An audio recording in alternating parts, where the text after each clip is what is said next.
பீக்கிங்காய் சாதம் எப்படி செய்கிறதுன்னு பார்க்கலாம். நான் ஒரு பீக்கிங்காய் எடுத்து கழுவிட்டு மேலே லைட்டாக அந்த நரம்பெல்லாம் சீவி எடுத்துட்டு கட் பண்ணி எடுத்து வச்சுருக்கேன். இப்போ பார்க்கலாம் வாங்க. பீக்கிங்காய் சாதம் செய்ய தேவையான வறுத்து அரைக்கிற பொருளை இப்போ வறுத்துக்கலாம்.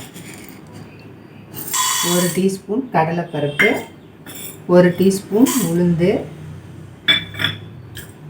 2 காய்ந்த மிளகாய், 1/4 டீஸ்பூன் ஜீரகம், ஒரு 5 மிளகு, புளி சின்னதாக ஒரு துண்டு,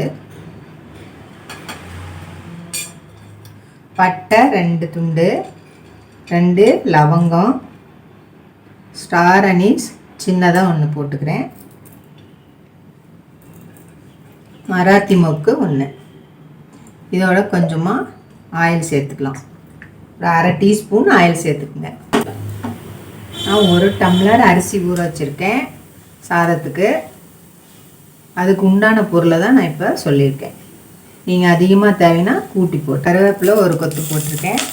தேங்காய் 2 டேபிள் ஸ்பூன் சேர்த்திக்கிங்க. குருகுன தேங்காய்னா 2 டேபிள் ஸ்பூன் சேர்த்திக்கிங்க. நான் இதை கட் பண்ணி சேர்த்திருக்கேன். காட்டுன்னு இதை நம்ம அரைச்சிட்டு வந்துடலாம்.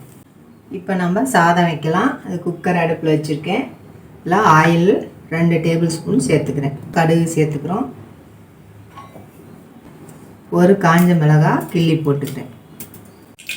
இப்போ கடுகு பொரிஞ்சிச்சு. நம்ம கருவேப்பிலை சேர்த்துக்கிறோம்.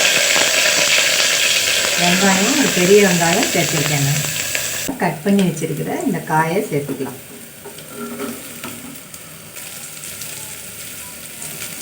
ஸ்பூன் மஞ்சள் தூள் சேர்த்துக்கிறேன். இதுலேயும் நம்ம கொஞ்சமாக உப்பு சேர்த்துக்கலாம். 1 டீஸ்பூன் உப்பு போட்டிருக்கேன். காய் நல்லா வதங்கட்டும். இப்போ ஒரு 1/4 டீஸ்பூன் பெருங்காயத்தூள் சேர்த்துக்கலாம்.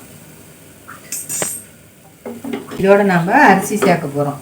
1 டம்ளர் அரிசி எடுத்திருக்கேன். அதை இப்போ சேர்க்க 1 டம்ளர் அரிசி சேர்த்துருக்கேன். அதுக்கு 2 டம்ளர் தண்ணி ஊற்றணும். இப்போ இதில் 1 டம்ளர் ஊற்றிட்டேன். இன்னும் 1 டம்ளர் சேர்த்துக்கிறேன்.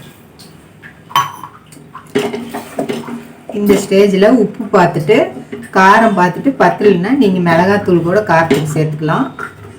இல்லை அரைக்கையில் கூட மிளகாத்தூள் சேர்த்து அரைச்சிக்கலாம். உப்பு பார்த்து நம்ம மூடி ஒரு 3 விசில் விடுங்க. நான் 3 விசில் விடுவேன். நீங்கள் உங்கள் குக்கரில் எத்தனை விசில் விடுவீங்களோ அது மாதிரி பண்ணிக்கணும். பாருங்கள், நல்லா இப்படி கொதி வந்துடுச்சு. இப்போ நம்ம மூடி போட்டுடலாம். மூடி போட்டாச்சு. இப்போ 3 விசில் வரட்டும், பார்க்கலாம்.